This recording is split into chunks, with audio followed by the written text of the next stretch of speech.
आज माननीय उच्च न्यायालय में जजमेंट के लिए जो एप्लीकेशन सरकार ने मेंटेनेबिलिटी के ऊपर मूव की थी, उसके लिए रखा था।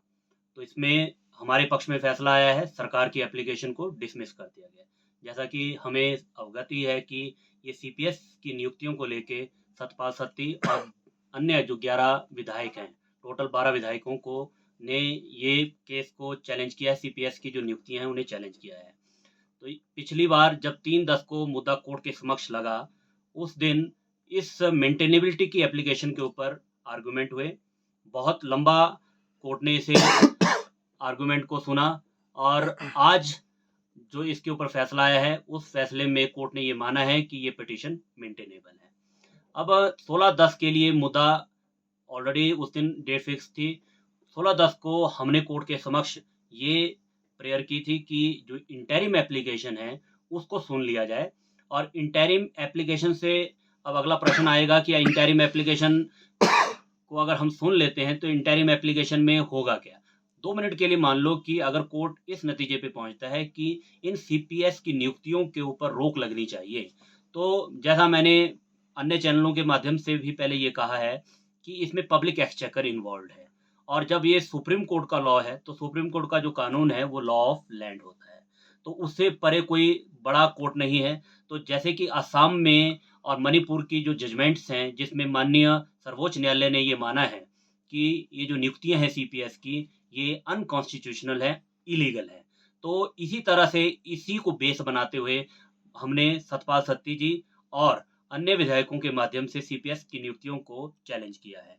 इसमें हमारे जो सीनियर एडवोकेट्स हैं, मान अपने श्री सत्यपाल जैन जी, जो additional solicitor general of India भी हैं, वो इसको बहस कर रहे हैं। और उनके साथ जो यहाँ लोकल देख रहे हैं, वो भी सीनियर एडवोकेट हैं, श्रीमान अंकुश दास सू जी। और हमारी जो भी ये सारी टीम है, हम उन्हें असिस्ट कर रहे हैं। तो हमने पहली हर्डल जो है वो आज क्रॉस कर ली है, जिसमें मेंटेनेबिलिटी का इशू था, क्योंकि सरकार इसको बहुत थंपिंग उससे प्रेस कर रही थी कि ये पिटीशन मेंटेनेबल ही नहीं है।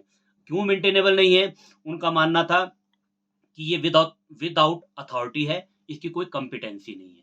विदाउट अथॉरिटी का मतलब ये हुआ कि पटिशनर इसमें जैसे कि 12 थे, 12 पटिशनर थे, तो हमने सतपाल सत्ती जी के ही माध्यम से इसको फाइल किया था। तो उनका मानना था, उनका ये तर्क था कोर्ट में कि इसमें 12 के 12 जो अपने पटिशनर्स हैं, उनके एफिडेविट्स अटैच होने चाहिए थे इनिशियली रिट के साथ।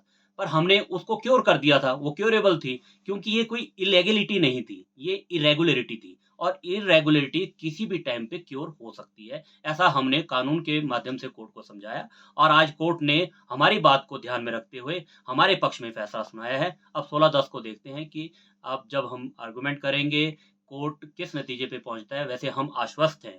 क्यों क्यों आश्वस्त हैं? क्योंकि हमारे पास हमारे हाथ मजबूत हैं सुप्रीम कोर्ट की रूलिंग को लेके। इसी तरह से हो सकता है कि 16/10 को जब फैसला आए, या 16/10 को जिस दिन बहस हो, उस दिन कोर्ट फैसला सुनाए, या हो सकता है कि कोर्ट अपना फैसला रिजर्व रखे। धन्यवाद।